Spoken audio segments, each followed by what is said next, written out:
नमस्कार मेरे प्यारे दोस्तों, आज के इस सेशन में हम 20 इम्पॉर्टेंट आईओटी के एमसीक्यूज़ के बारे में डिस्कशन करने वाले हैं।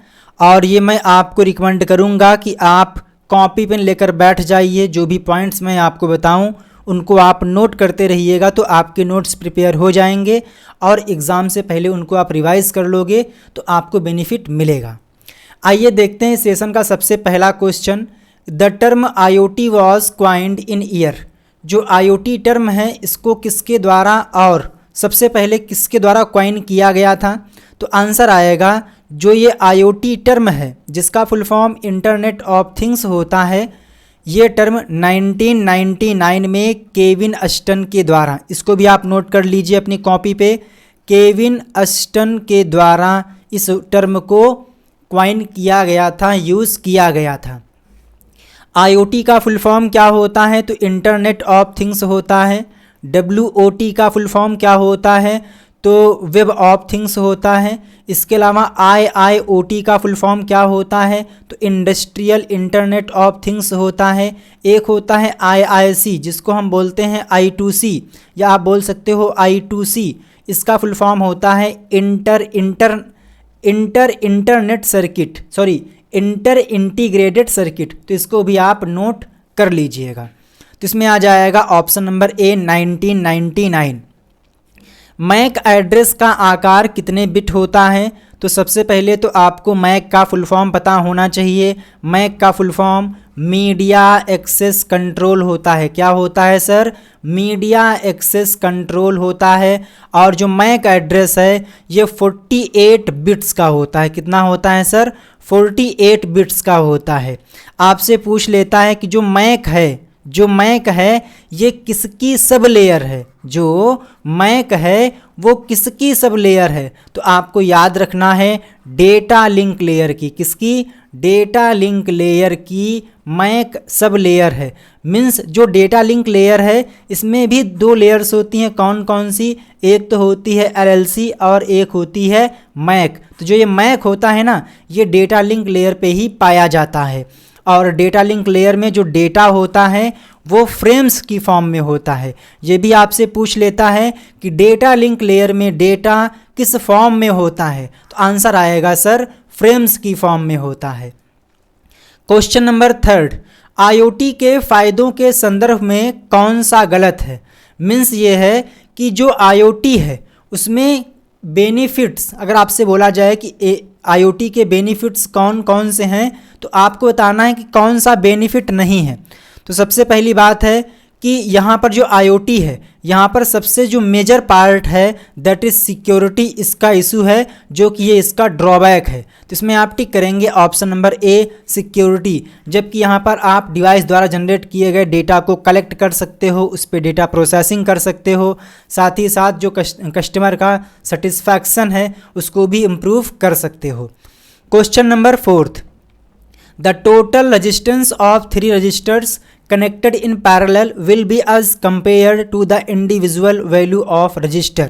बताइए जी, जो ये क्वेश्चन नंबर 4 है इसको आप थोड़ा सा लॉजिकल समझिएगा। आपने अगर 10th तो पास किया ही होगा, बट अगर आप साइंस साइड से हैं तो आपने पढ़ा होगा कि जो भी बोल सकते हो प्रतिरोध होते हैं, रजिस्टर होते हैं, उनको आप दो प्रकार से कनेक्ट कर सकते हो। फर्स्ट इज़ सीरीज़, यानी कि श्रेणी क्रम। आपको ध्यान आ रहा होगा, चीज़ें आपके माइंड में सेट हो रही होंगी। एक होता है श्रेणी क्रम और एक होता है पैरेलल, मीन्स समांतर क्रम, पैरेलल। ठीक है, स्पेलिंग पर ना जाइएगा। समांतर क्रम, ठीक, समांतर क्रम। इसमें क्या होता है, फॉर एग्जांपल आपके पास 4 रजिस्टर हैं या 3 हैं, या मैं 3 कर लेता हूँ। ठीक है, तो अगर आपने एक इसका पॉइंट होगा, एक इसका पॉइंट होगा, 2 पॉइंट सबके होते हैं। ठीक है, तो आपने क्या किया, इन दोनों को ऐसे लगा दिया, इसके बाद में इन दोनों को ऐसे लगा दिया। फॉर एग्जांपल ये पहला था, ये दूसरा था और ये R3 था। ठीक है, तो इस केस में जो आपने रजिस्टर को आपस में कनेक्ट किया है दैट इज़ कॉल्ड श्रेणी क्रम। और जब भी आप रजिस्टर को श्रेणी क्रम में लगाते हो तो जो आंसर मिलता है, जो आउटपुट मिलता है वो ज़्यादा होता है, मीन्स हाई होता है। ठीक, बट अगर आपने इन्हीं तीनों रजिस्टर को लगा दिया होता कुछ इस प्रकार से, चूँकि आपको पता है, क्या पता है कि जो रजिस्टर होता है कुछ इस प्रकार से होता है, इसके दो दो क्या होते हैं, टर्मिनल होते हैं, ठीक। बट इस बार आपने क्या कर दिया, इनका सिरा एक ऐसे लगा दिया और इनको आपने ऐसे कनेक्ट कर दिया, ये था R1, ये था R2 और ये था R3। तो इस केस में जो आपने कनेक्शन किए हैं इसको हम बोलेंगे कि आपने प्रतिरोध को समांतर क्रम में कनेक्ट किया है और इस केस में जो वैल्यू आती है वो लेस होती है। तो आपसे यहाँ पर पूछा गया था पैरेलल के बारे में, तो आप जाएंगे ऑप्शन नंबर ए लेस के साथ में। अगर वहीं पूछता श्रेणी क्रम में मीन्स सीरीज में, तो आप टिक करते हाई या फिर जो लेस का अपोजिट होता है वो। नंबर 5, आई होप कि आप लोगों ने वीडियो को लाइक कर दिया होगा, चैनल को सब्सक्राइब कर लिया होगा। आपको पिछले लगभग 12 दिनों से डेली शाम को 6:45 पे क्लास मिल रही है और इसी टाइम पे आगे भी क्लास मिलती रहेगी। Capacitor block AC and allow DC to pass through, true false, not certain, it purely depends on the value of capacitor. तो ध्यान दीजिएगा, जो कैपेसिटर होता है वो DC को ब्लॉक करता है, ना कि AC को, जबकि AC को पास आउट होना देता है। यानी कि यहाँ पर जो वैल्यूज़ दी गई हैं, पहले आएगा यहाँ पर DC और यहाँ पर आएगा AC, जबकि यहाँ पर उल्टा दिया गया है। DC stands for direct current, AC stands for alternative current. तो इसमें आप टिक करेंगे, ऑप्शन नंबर बी फॉल्स हो जाएगा।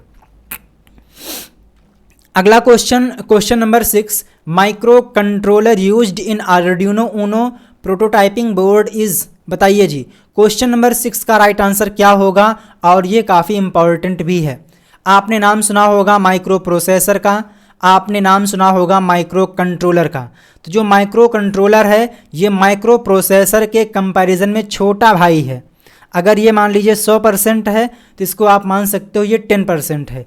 ये अगर काफ़ी कॉस्टली होता है, एक्सपेंसिव होता है, जबकि ये एक्सपेंसिव ज़्यादा नहीं होता है। इसका एक स्पेसिफिक टारगेट होता है, किसका, माइक्रो कंट्रोलर का। और ध्यान दीजिएगा, जो माइक्रो कंट्रोलर होता है इसमें अपना खुद का रैम रोम होती है, इसमें अपना खुद का प्रोसेसर होता है, इनबिल्ड होता है, इसमें इनपुट आउटपुट पोर्ट होते हैं। जबकि माइक्रो प्रोसेसर में ऐसा नहीं होता है, आपको अलग से रैम लगानी पड़ती है, मदरबोर्ड में रोम लगा होता है, और भी इसके बाद में इनपुट आउटपुट जो पोर्ट हैं वो भी किस में होते हैं, वो भी मदरबोर्ड में होते हैं। और जो आपका कंप्यूटर है उसमें यूज़ होता है माइक्रो प्रोसेसर। जबकि आपने यूज़ किया होगा वॉशिंग मशीन, है ना, तो उसमें क्या होता है, उसमें यूज़ होता है माइक्रो कंट्रोलर। आई थिंक आपको यहाँ से आइडिया लग गया होगा। तो जो आर्डिनो का वेरिएंट ऊनो है, जैसा कि आपको पता है कि जो आर्डिनो है इसके कई सारे वर्जन्स हैं, like Arduino Uno, Arduino nano, है ना, आर्डिनो मेगा। तो इसी प्रकार से जो ऊनो है इसमें जो माइक्रो कंट्रोलर यूज़ होता है दैट इज़ ATmega 328P। और कभी कभी आपसे पूछ लेता है कि ये बताइए P का फुल फॉर्म क्या होता है, तो P का फुल फॉर्म पिको पावर होता है। इसको भी आप याद रख लीजिए, इम्पॉर्टेंट है। अगला क्वेश्चन ये रहा आपके सामने, और ये रहा आर्डिनो का फिगर। मैं आपको थोड़ा सा इसके बारे में डिस्क्राइब कर देता हूँ, ताकि आपके एग्ज़ाम में अगर आर्डिनो से संबंधित कोई क्वेश्चन आता है तो आप उसे आंसर करने में सक्षम हो। क्योंकि आपने मेरे को टाइम दिया है तो मेरा फ़र्ज़ बनता है कि आपको इस टाइम में वैल्यूएबल कंटेंट प्रोवाइड कराऊं बजाय टाइम पास के। तो ध्यान दीजिएगा, पहला क्वेश्चन कि जो आर्डिनो ऊनो है, ध्यान दीजिए, जो आपका ओ लेवल है इसमें सिलेबस में आर्डिनो ऊनो है। तो आर्डिनो ऊनो में कितनी डिजिटल पिन होती हैं, तो आपको याद रखना है 0 से लेकर 13 मीन्स 14 डिजिटल पिन होती हैं। जबकि A0 से लेकर, कहाँ से, A0 से लेकर A5 तक की जो पिन्स होती हैं इनको बोलते हैं एनालॉग पिन्स। क्या बोलते हैं, एनालॉग पिन्स। और जो इसमें आपको आउटपुट मिलता है वो कंटिन्यूअस होता है। कैसा होता है, कंटिन्यूअस होता है। जबकि जो डिजिटल पिन होती हैं इसमें जो आउटपुट मिलता है या फिर इनपुट होता है वो दो फॉर्म में होता है, या तो ऑन यानी कि हाई, या तो ऑफ यानी कि लो। तो यहाँ पर आपको मिलता है कंटिन्यूअस और यहाँ पे आपको मिलता है हाई और लो। आपसे पूछता है कि PWM का फुल फॉर्म क्या है, तो PWM का फुल फॉर्म पल्स, इसको नोट कर लीजिए आप, पल्स विड्थ मॉड्यूलेशन होता है। क्या होता है सर? पल्स विद मॉड्यूलेशन होता है। साथ ही साथ जो PWM होती हैं उनकी संख्या टोटल 6 होती है। आपसे पूछता है आर्डिनो ऊनो में कितनी PWM पिन्स होती हैं? तो आंसर आएगा 6 होती हैं। कौन कौन सी होती है? तो pin number 3, pin number 5, pin number 6, pin number 9, 10 और 11, ये टोटल 6 पिन होती हैं जो कि PWM कहलाती हैं। और इसमें आपको मिलते हैं 3 ग्राउंड के पोर्ट, मीन्स नेगेटिव पोर्ट, एक ये और एक ये, 3 मिलते हैं ग्राउंड पोर्ट। तो इन बातों को आप याद रखिएगा। साथ ही साथ आप लोग यहाँ पर क्लिक करके भी इंस्ट्रक्शन के थ्रू रिसेट कर सकते हो, या फिर आप इस बटन पे क्लिक करके भी रिसेट कर सकते हो। यहाँ से आपका हो जाएगा हार्ड रिसेट। ये है आप लोगों का पावर पोर्ट, जहाँ से आप आर्डिनो को पावर दे सकते हो बैटरी की सहायता से या फिर अदर अडॉप्टर की सहायता से। और जो भी प्रोग्राम्स होता है वो आप इस पोर्ट में USB को कनेक्ट करके और जो इसका सेकेंड एंड है उसे अपने कंप्यूटर में लगाकर प्रोग्राम को आर्डिनो में ट्रांसफ़र करते हो। इन पॉइंट्स को आप नोट कर लीजिए। चूँकि ये रिवीजन क्लास है तो मैं आपको स्पीड में पढ़ा रहा हूँ। अगला क्वेश्चन, IPv4 एड्रेसिंग में बिट्स का आकार क्या होता है? तो आप एक बात को ध्यान रखें, जो IP है इसका फुल फॉर्म इंटरनेट प्रोटोकॉल होता है और इसके 2 पॉपुलर वर्जन हैं। कौन कौन सा? एक तो है IPv4 और एक है IPv6। IPv4 का मतलब होता है इंटरनेट प्रोटोकॉल वर्जन 4 और IPv6 का मतलब होता है इंटरनेट प्रोटोकॉल वर्जन 6। आपसे पूछता है कि जो IPv6 है ये कितने बिट का एड्रेस होता है? तो आपको याद रखना है 128 बिट्स का होता है। वहीं जो IPv4 है ये 32 बिट्स का होता है। आई थिंक आप कॉपी में नोट नहीं कर पा रहे होंगे। अरे सर थोड़ा सा स्लो बोलिए ताकि कॉपी में नोट कर लें। चलिए ठीक है ना? तो IPv4 32 बिट्स का होता है, IPv6 128 बिट का होता है। IPv4 में जो पार्ट्स होते हैं, ऑक्टेट होते हैं, उनको पीरियड के द्वारा अलग किया जाता है जिसको हम बोलते हैं डॉट, जबकि यहाँ पर हम यूज़ करते हैं कॉलन का। आपसे पूछता है कि ये बताइए IPv6 को किसके द्वारा डेवलप किया गया है? तो IPv6 को IETF के द्वारा डेवलप किया गया है। और एक बात कि जो IP एड्रेस है या फिर राउटर है ये दोनों ही नेटवर्क लेयर पे काम करते हैं। इसको भी आप नोट कर लीजिए, आपके एग्ज़ाम में पूछता है। तो यहाँ पर बात हुई थी IPv4 की, तो आप टिक करोगे option number B, 32 bit is the right answer for this question. अगला question, question number 8, the prebuilt circuit board that fits on the top of Arduino और any other development board are known as. अब जब मैंने इसको पहली बार देखा था तो मुझे यहाँ मिला था बोर्ड, तो मुझे लगा यहाँ पर ब्रेड बोर्ड आएगा। लेकिन जब मैंने यहाँ पर बात देखी प्री बिल्ड सर्किट, तो इस केस में आप टिक करोगे option number C, sealed is the correct answer. क्या? सील्ड्स। और इनको हम कभी कभी बोलते हैं ऐड ऑन, तो ये भी आप बात याद रखिएगा। क्या याद रखना है? कि जो सील्ड्स होती हैं ये प्री बिल्ड सर्किट होती हैं जिसे हम लोग आर्डिनो के टॉप में फिट करते हैं और भी जो डिवाइसेस हैं उनको कनेक्ट करने के लिए। तो ऑप्शन C राइट आंसर होगा, ना कि option number D।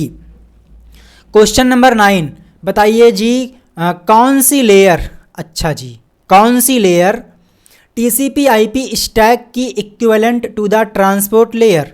Means IP stack में, स्टैक का मतलब होता है कलेक्शन, तो TCP/IP में कौन सी परत OSI मॉडल की ट्रांसपोर्ट लेयर के बराबर है? मीन्स OSI मॉडल में मिलती है आपको ट्रांसपोर्ट लेयर, तो TCP/IP जो मॉडल है उसमें कौन सी लेयर इसके बराबर है? तो ध्यान दीजिएगा, OSI का full form open system interconnection होता है। क्या होता है sir? Open system interconnection, interaction है इंटरकनेक्शन होता है और इसे ISO के द्वारा डेवलप किया गया है। आपसे पूछ लेता है कि OSI मॉडल में कितनी लेयर्स होती हैं, तो आंसर आएगा 7 लेयर होती है। सबसे पहली लेयर होती है फिजिकल लेयर और सबसे लास्ट की लेयर होती है एप्लीकेशन लेयर। इस बात को आप याद रखें।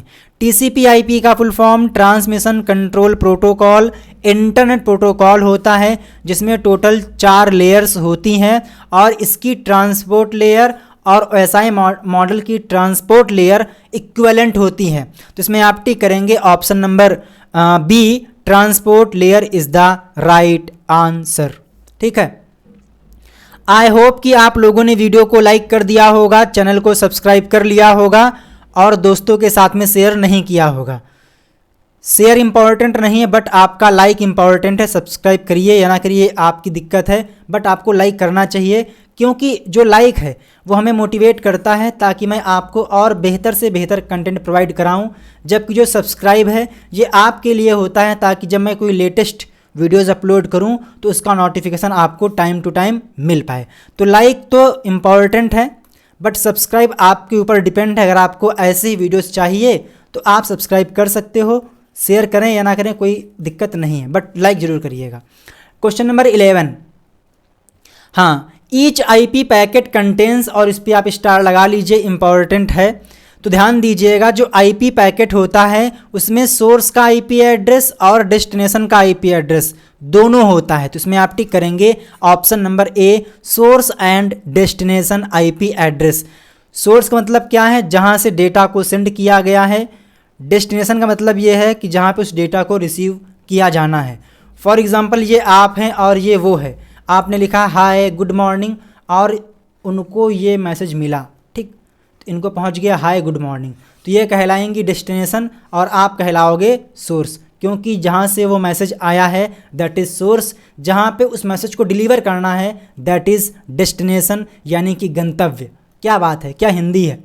11, और इस पर आप स्टार लगा लीजिएगा। IoT एनालिटिक्स के लिए कौन सी भाषा सबसे यूज़फुल है?